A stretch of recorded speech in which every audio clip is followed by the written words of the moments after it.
Our theme song this week could have been Kool and the Gang's Emergency, dating ourselves as we always do with the WRTV political insiders. At least I didn't make a Randolph Mantooth reference, Abdul. That's way too, that's too obscure even for Brian Gaddy, our Democratic friend here, I think. Brian Gaddy, Abdul Hakeem Shabazz, as we start our talk this week about emergency powers and who truly does have the power as they hold the sword aloft in front of Castle Grayskull. Is it the governor or is it the legislature? State Supreme Court holding a hearing this week on the governor's lawsuit over emergency powers and the law passed by the legislature. Abdul, as you alluded to before we started rolling, this was a clinic. If you are a law school or were a law school student, it was kind of a redux of a lot of things that you studied about who has which powers and when. Exactly. And what's interesting about this hearing is that normally when we talk about Supreme Court hearings, we're talking about meaty issues like abortion or the Second Amendment, free speech, those types of things. I call those sort of red meat issues, but this was basically the broccoli and Brussels sprouts of discussion, because this is where the actual nutrients, actually the real substance hits the road. In yesterday's hearing with the Supreme Court, you had a couple different things. You had the governor's office saying, you know what, the legislature, the governor has the power to call a special session. The lawmakers saying, no, we do. And it was interesting because the first issue was called standing. Like, did the governor actually have standing to sue in the first place? And have standing to sue, you must show some type of harm or threat of injury. And that was one of the questions the judges had for the governor's office, which is, what is the harm in a emergency session? Well, how is the governor harmed? Now, the governor's office said, you know what, it's the Constitution that's harmed because only the governor has that authority. And with that said, the question they had for the state, on the other hand, or for the legislature, on the other hand, is once again, what is the harm and what's the harm in keep letting the governor keep his power, keep his authority? So it was a very interesting discussion, lots of in the weeds. Like I said, unless you had like the law school book for dummies, you're probably going to be a little confused watch that hearing. But that's why people like us are here. Exactly. Now, Brian, Democrats being in the extreme minority, what stake do Democrats have in this, other than perhaps for way down the road when, if you are a Democrat, you hope that you do get back in the majority someday, that you do have a shot at the governor's mansion? Who truly has, in your opinion, that power? Because we all know this has to do with the power that the governor wielded during the pandemic when it came to the public health emergency. Well, the state governor of Indiana already is not as powerful an executive gubernatorial position as you find with other states. So I really believe those emergency powers should reside with the governor. At some point, there will be a Democratic governor of Indiana. I know that might seem far-fetched, but it's going to happen. I mean, Indiana is not going to always be dominated by Republicans. So I really believe these powers do reside with the governor, and I'm glad the governor is pursuing this lawsuit. Abdul, from a Republican standpoint, this is obviously a fight between two wings of the Republican Party, two schools of thought. Where do you think the Supreme Court comes down on this? Because it was very interesting listening to the nuanced questions from a Supreme Court, of course, comprised of Republican nominees, Republican appointees. Trying to predict what the Supreme Court's going to do, I stopped doing that game a long time ago. Plus, if I could predict what the Supreme Court was going to do, I'd be doing the Zoom call from my island that I just bought in the South Pacific. So, because I've won the lottery 8 million times. What I do think was interesting, though, was the types of questions that they asked, some of the nuanced questions that they asked, like you said, in this debate, in this discussion. But exactly where they're going to go, that, my friend, your guess is as good as mine. Let's roll the dice and go to Vegas.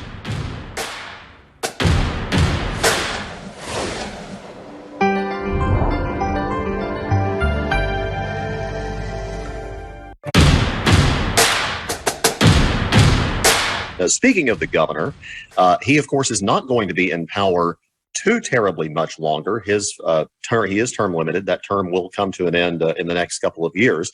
And the working assumption has been that Eric Holcomb might run for something else, might be U.S. Senate. That was conventional wisdom. But Abdul, it seems that you are hearing that something might also be in the works for the governor that might not involve political office. And while on the surface that might be surprising to people based on a very key veto he had recently, maybe it's not so surprising. What are you hearing about Eric Holcomb and his immediate future? Well, it's interesting because the story that I wrote earlier this week on IndiaPolitics.org was actually an April Fool's Day prank, basically saying that the governor is going to go to the IHSA, which is why he vetoed the transgender athletes bill.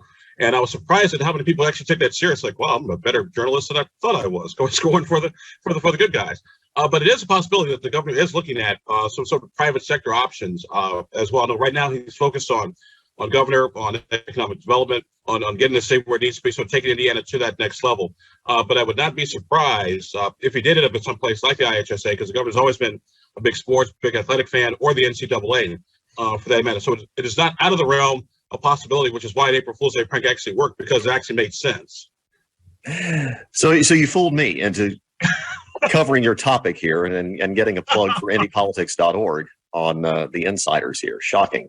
But let's talk about this a little bit, Brian, because, I mean, it does make sense to think that the veto of that anti-trans athlete bill, which the governor did veto, and it's almost assuredly going to be overridden by the legislature in May, but that veto has struck a very bad chord with a large part of the Republican Party. And therefore, the thinking goes, perhaps if Eric Holcomb did run for something, he would have trouble getting out of a Republican primary now. Well, they see him as a rhino Republican in name only, which means, for me as a Democrat, it means he's sane. So that's the issue with Governor Holcomb. Governor Holcomb doesn't subscribe to, and I'm sure what I'm saying is going to probably get him even in more political hot water with the far right base of the Republican Party. But he's your basic pro-business conservative, Indiana Chamber of Commerce Republican. As a Democrat, I can work with those kind of Republicans because I'm a businessman myself. But these kind of Republicans that do not like Governor Holcomb, which are on the far right, the culture warrior types, I'm sure there's no doubt about it. They're going to hold against Governor Holcomb his veto of the transgender bill. So I think what Governor Holcomb is looking at is the likelihood that, hey, I'm probably not going to be able to run for the U.S. Senate. And yet we were talking offline about Washington, D.C. as the snake pit. So you almost wonder who wants to go up there these days. But I see, as my good friend Abdul was saying, he's probably going to look at some type of executive position, being a governor. So that's probably what his future is. All right, Doug Bowles, please don't hit us with a copyright infringement there for the use of snake pit and the comparison to Washington, D.C. We appreciate that.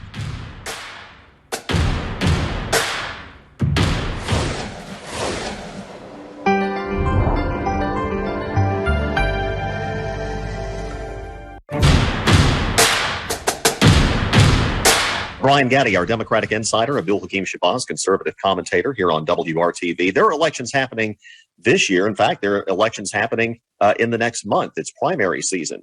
So, and there's not been a tremendous amount of talk so far in the general population about primary season. Certainly in the political world, Abdul, it's getting a lot of attention, particularly in districts where there are competitive races. One of those being the 9th Congressional District. That's coming to mind.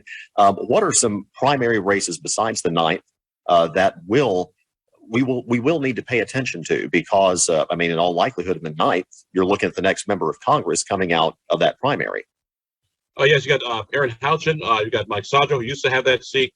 You got Stu Barnes Israel, who's also going to be competitive, who's got some financial resources. But I am down to 9th. Also, I pay attention to the 1st district as well. We've got Frank Mervan, who's a current congressman, who took over from Pete Vislowski. But you've also got Blair Milo, who's a former mayor from up there, who enjoys a lot of support as well. So from the congressional level, the 1st and the 9th are going to be the two races to watch, particularly the 1st in the primary and in the general election, too, because the 1st may be a lot more competitive than it used to be. So I keep that in mind. And also, you got lots of state house races, particularly the state House of Representatives, where there were almost 21, 23 contested Republican primaries. And a lot of those folks are running against incumbents. And they're being sort of pushed by sort of the far right wing of the Indiana Republican Party. But the problem, not of the primary of the Republican Party, but the problem with that is instead of just having one candidate, say, take on one incumbent lawmaker, they've got 2 or 3, which to me doesn't make any sense strategy-wise, because all those 2 or 3 people are going to do is split the anti-incumbent vote, then the incumbent gets reelected and sails back in. So it'll be interesting to watch and see, how these sort of far right challenges impact actually pretty conservative lawmakers. For example, Tim Wesco up in the Northern Central Indiana has a primary challenger. Tim Wesco is about as pro-life and pro-Second Amendment as you could possibly get. So how do you run further to the right than Tim Wesco unless you're goose-stepping your way through the streets of Berlin? That one did surprise me. Yes, to be perfectly honest, that did surprise me that Mr. Wesco has a primary challenger. Quickly on the first district, Brian, that it has been targeted by national Republicans as a potential Republican pickup. We know that Democrats don't appear to have a lot of chances to pick up a congressional seat in the midterms this year. Of course, Democrats are trying to hold the House in general. What do you think about that first district race and Representative Mervan's chances for holding on to it?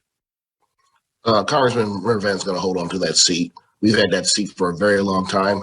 And the Republicans, they're going for it because they think it's part of their overall plan to take back the House of Representatives, the U.S. House of Representatives. But they're not going to win that seat. If they want to waste a lot of money, go right ahead. But they're not going to win it. We Democrats will definitely hold that seat, no doubt about it. And we also will hold the U.S. House of Representatives. I know that might sound really far-fetched, but I think really the party as a whole, we've got a message. Our message is that we Democrats understand the pain that you're going through economically, but just think, if the Republicans were in power, it would be even worse. Bold prediction made in April for what's happening in November. We'll see how that holds up.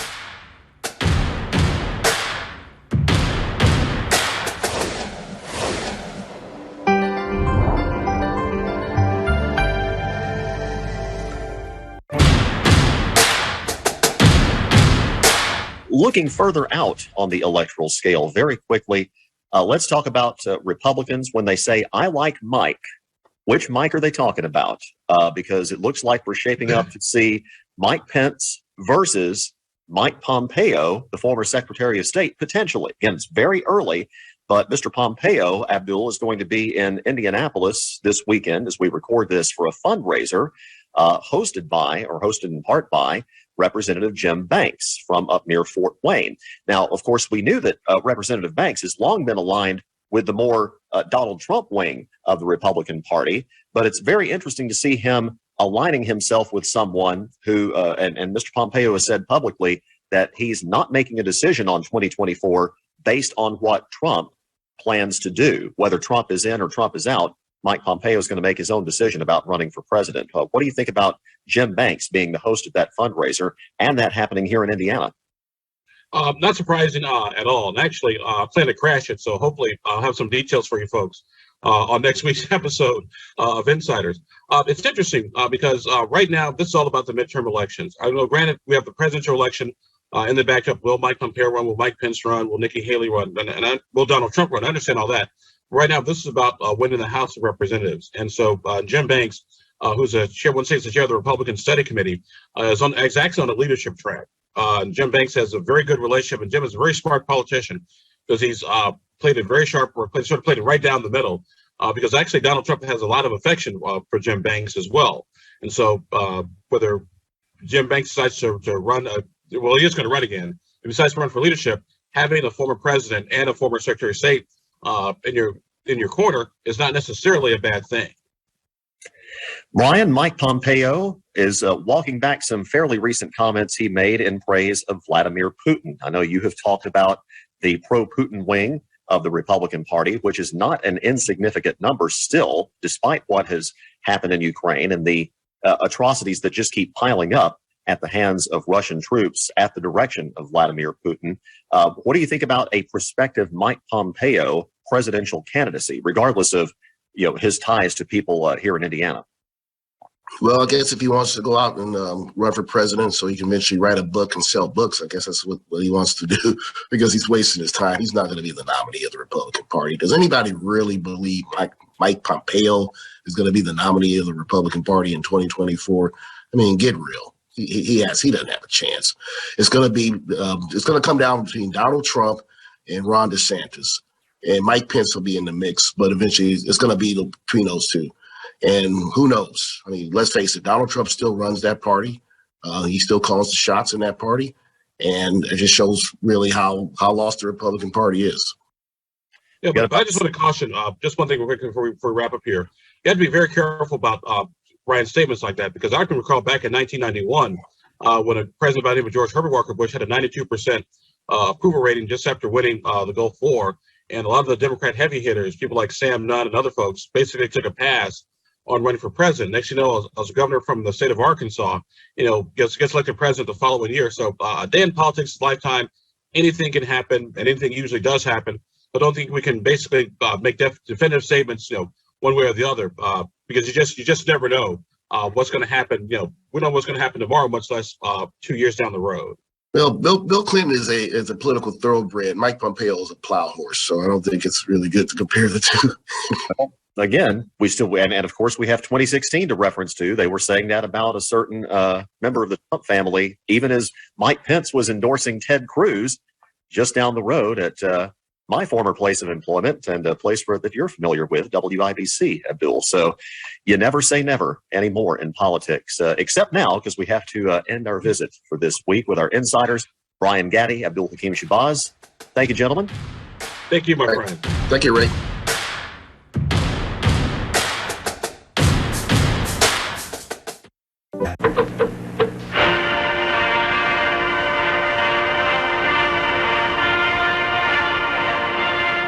Hey, come on now. Said it last week, this show is rated PG.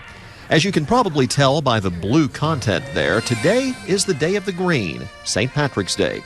You could spend it quietly with the great Michal O'Meara Hartig making you the perfect sandwich. Píosa eile sin, agus píosa eile an déobh sin.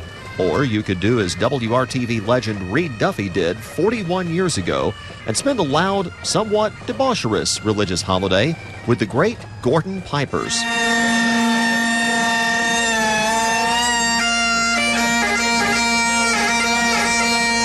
So loud our old videotape machines had to shake out the cobwebs, apparently, and they hadn't even had anything to drink yet. The Gordon Pipers had a full day of, activities every St. Patrick's Day, all because of their founder, a Canadian veterinarian turned Hoosier. The Gordon Pipers have been an essential part of St. Patrick's Day in the city since 1962, when Dr. Wallace Gordon Deal founded this windy organization. Before the celebration ends, they will have found their way to 15 watering holes throughout the city, luring till about 3 in the morning. They tuned up at the brand new Union Jack and Speedway, where they'll wind up about midnight, no doubt in peak condition and feeling no pain. Such is the lure of the bagpipe, one of mankind's oldest, most traditional instruments, especially in Scotland, where most are made and tenaciously cherished, as Dr. Deal found out one day in 1954, when his wife sought to purchase a used bagpipe from a Scottish dealer in his native Canada. So she goes into the store, and an old Scotsman comes out and he says, "Can I help you, lassie?" And she says, "Well, yes, I'm kind of looking for a used set of bagpipes." What? He says, "There's no such thing as a used set of bagpipes." He says, "They're a personal matter." And he had her in tears. So he told her, "Well, you got to buy a practice chanter and a book and learn. And when you can play 5 tunes on that practice chanter, we'll think about selling you a set of bagpipes." Thankfully, Dr. Deal learned his 5 songs, got his precious pipes, and got others to join along with him. And just like the mayor doing goofy waves and dances and this dude in the wig and the kilt, really, man? Really? The Gordon Pipers, to this day, remain a cherished Indianapolis tradition. So Sheena Gabe with Throwback Thursday, Ray Steele, WRTV.